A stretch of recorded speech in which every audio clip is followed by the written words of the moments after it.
Hi guys, it's August, and that means two things. One, that I turned 25 years old this month, and two, that the 1 meal a day challenge that I had going for myself is officially over.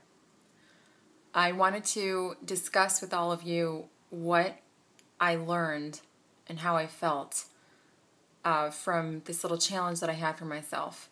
Now, the reason that I started doing this is because, as many of you already know, not to lose weight, but to focus more on other parts of my life than food.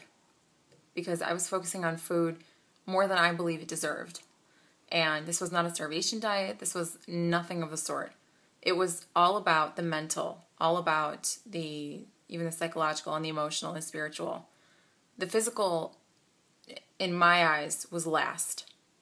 So what I did was I ate 1 meal a day. Sometimes the first week I had some snacks, but the 1 meal that I had, I'm going to say right now, I probably ate more than I needed for those 1 meals because I was actually afraid that I would be eating a little less than I should have been eating. So that's one thing that I learned, is that there was fear surrounding food. So that was pretty revealing to me, that there was fear around not having enough food. I mean, I didn't grow up in the Great Depression. I didn't grow up during the Great Depression. But it did make me wonder, where did this come from? And then I also thought, immediately after that thought, that I'm probably thinking too much into it. The second thing is that there are no good foods, there are no bad foods. Trying to figure out food is just overcomplicating it. Food is just food. That's it. There's nothing to figure out. It's simple. I've read diet magazines, I've read different books, countless books. You're bombarded with infomercials, and you sort of lose yourself, and you lose that trust that you have in yourself instinctually, that tells you that the body tells you what it wants and when it wants it. And we start trusting these other sources, these outside sources, when really what you have to trust is your body. There is no such thing as a good food or a bad food. There are only nutritious foods and foods that aren't. And when we label foods as good or bad, here's what happens. You eat a good food, you feel good about yourself. You eat a bad food, you feel bad about yourself. And then you continue to eat bad foods because you just feel like, you know what, just toss in the towel, throw it in, I messed up. So might as well eat a little bit more and start over the next day. And it just causes this vicious cycle. And this is something that I got from this one book that I read when I was 18. And it's called Thin Within. And I didn't understand what they meant about good foods and bad foods until now. I also learned that if you want to eat and you're not hungry, you have to figure out what part of you is. Is it your mind? Is it your heart? Or is it your soul?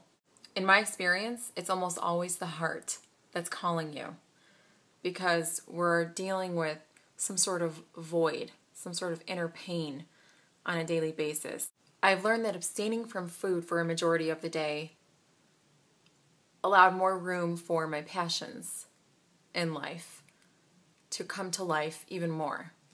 And in doing that, in partaking in my passions and, your talents, your gifts, just doing things that you love, things that you enjoy, you find that they come to feed all three parts of you. The fourth being the stomach.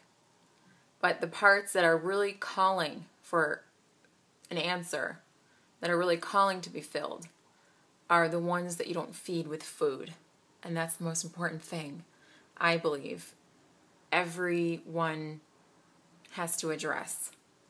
I also felt more spiritually connected. I don't know how to explain this, but I'm going to try. I felt as though my heart was speaking for me. And I understood everything. And I was completely free to receive an answer or answers to whatever I was dealing with or am dealing with. I honestly felt more spiritual, more peaceful, joyous, connected to God on a very deep level. And that is, for me, something that I crave, that I know is bigger. It's a bigger part of my life, and it's bigger than me. And when something is bigger than you, you want to understand it all you can. But continually drugging ourselves with whatever drug of choice we choose blocks that from occurring. It stops that from occurring to its highest potential. And why not be free and open? Why not have the pathways from our souls to our hearts, to our minds, to everything that makes us human and spiritual, clear and vibrant. There were many times during the challenge that I just wanted to stop.